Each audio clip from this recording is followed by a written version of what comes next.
Hey guys, welcome back to the next turn number 4 of Sniper's Den scenario. I know a lot of you guys have been eagerly anticipating this one because I am announcing the winner of the giveaway. I know some people might think I'd wait till the end of the match to do it, but I'm gonna go ahead and reveal who got it real quick here for you guys. The winner of the open fire game by Victories Games is Dean Peters, Petters, how he spells it. So Dean, take and message me, comment, something like that, get in contact with me and let me get your information, and as soon as I have that, I will put that in the mail heading directly to you, sir. I appreciate you commenting and watching the videos and all that other good stuff. You guys keep tuned for my following videos. I am going to do some more giveaways, some more contests and things of that nature to help promote it.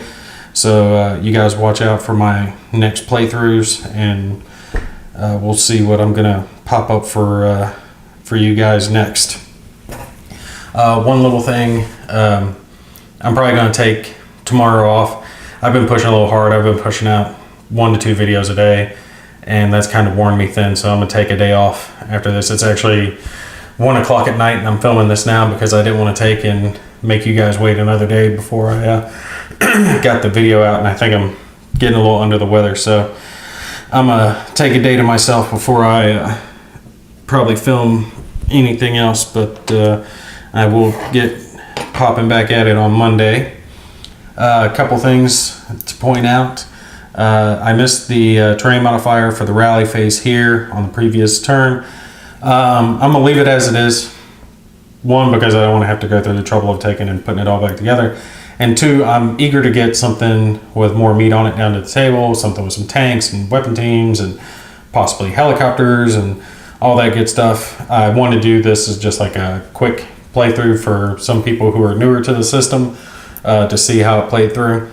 So that just lets me get this one over quicker, because I'm probably going to call this game after this turn, because there's no way these guys can get away with their reduced movement factor. They can't get over there.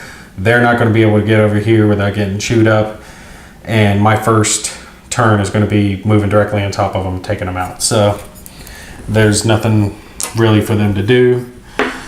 The other thing I want to touch on is I had misinterpreted a rule as far as spotting was concerned. I was under the impression that the ops complete would apply for the entire stack if this leader, took a spotting attempt on somebody. Went back, someone commented and informed me about it, and he is correct. I interpreted the rules, I misread the rules as the units instead of a unit. So it's a unit, like a leader taking the spotting check, and he can use his leadership modifier to boost his spotting check, and then if he actually spots, then he can take and have his stack of units fire, at which point they will be spent. But if he misses his spot, then he receives the ops complete, but the guys underneath him can still act at a later point. A little more fiddly and stuff going on, but I'm trying to play this as right as possible. And like I said in the previous video, you guys just keep in mind that YouTubers, when you're filming it, you've got half your mind thinking about filming and the camera and the lighting and the mic and background noise and all that other good stuff, so you're not 100% on the game even as hard as you try to be. So occasionally we're gonna goof. I've got so much, like I said, so much more respect for all those YouTube gamers that I've watched before doing their playthroughs. I mean, it really does add so much when you're actually filming it. You wouldn't believe it.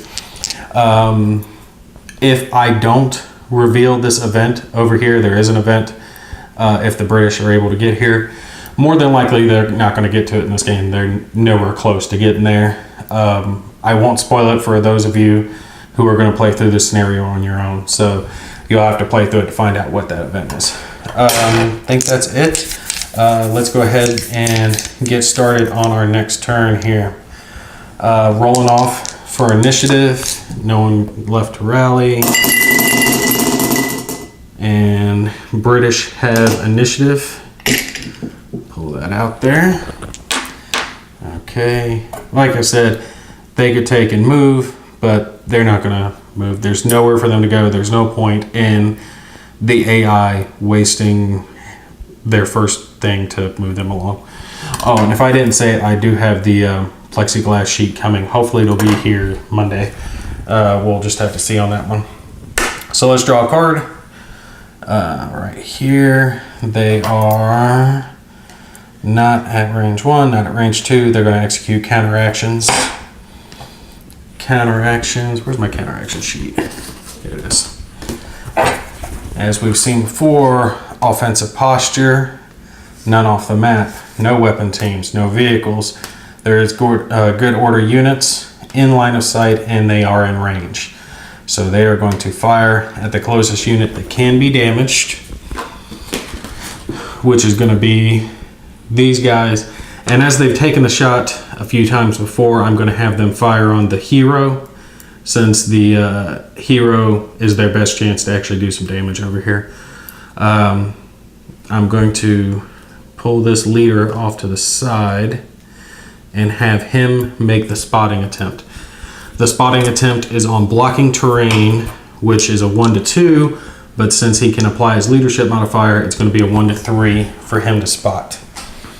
So let's have him roll off here. 1, 2, or 3, he spots and can shoot.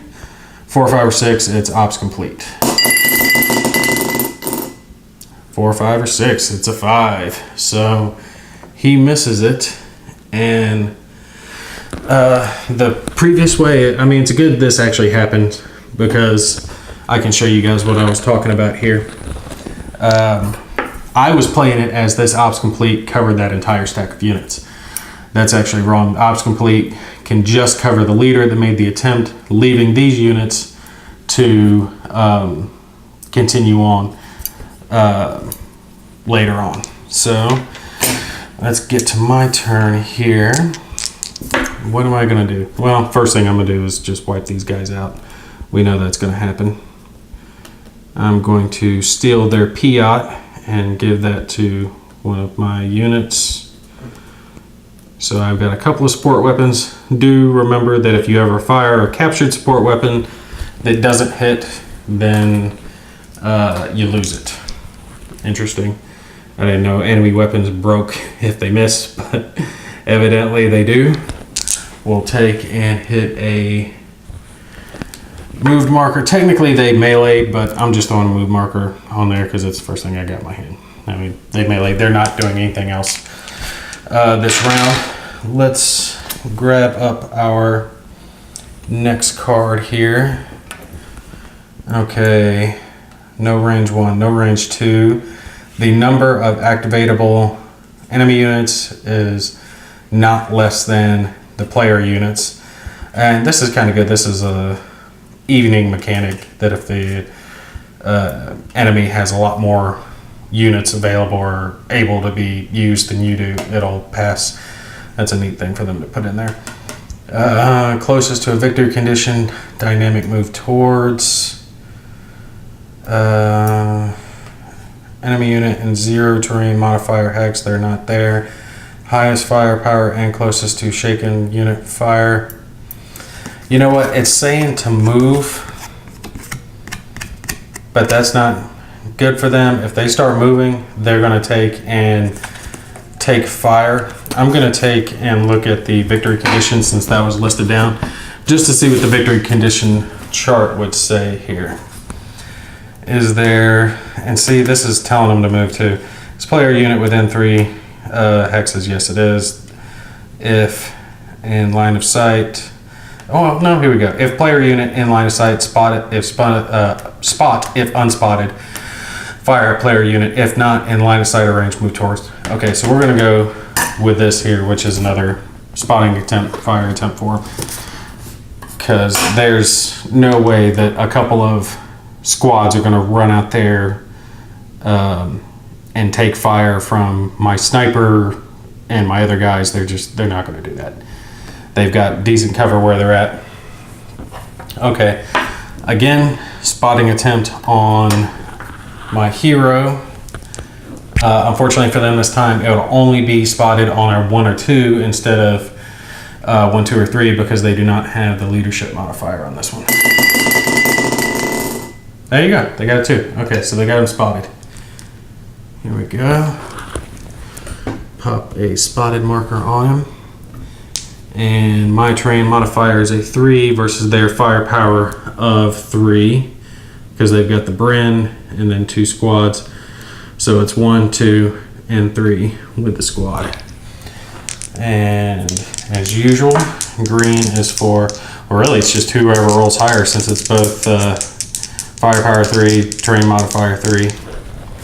Make sure I'm saying that right. Light building, yeah, terrain modifier 3.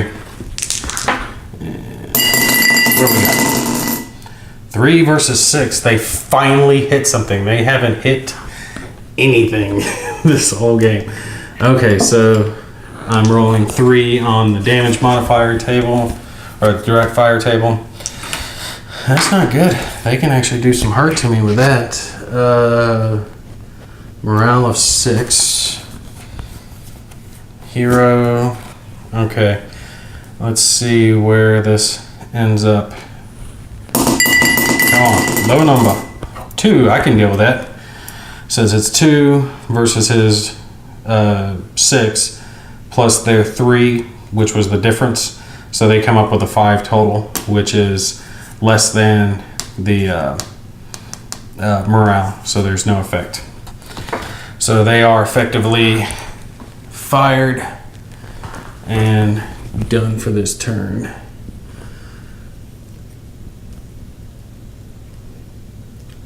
All right.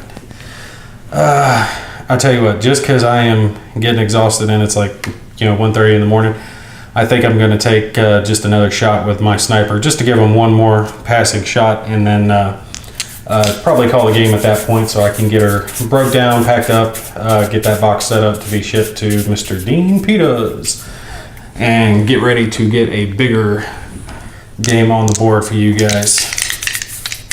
All right, let's see, their terrain modifier is a 2. I'm going to roll off on them first since I'm rolling 2d6 on my sniper. Oh, of course they get a 6. You got, look at that. 6. So they've got an 8. I need to roll boxcars to really do some hurt on them. Nope, 3. Nothing. All right, very anticlimactic final impulse here. And like I said, it's not as a desire to quit it out or anything like that, but we know this one isn't going to last too much longer. I've got guys who are going to move here. The sniper's still going to be picking at them. They're not going to be able to move out of those woods. And really, it's just going to be turn after turn of me creeping up on them, adding firepower onto them until they go down. I really don't see their few groups of guys beating everything that I've got on the board. So I'm going to go ahead and call it since they've been effectively wiped out at this point.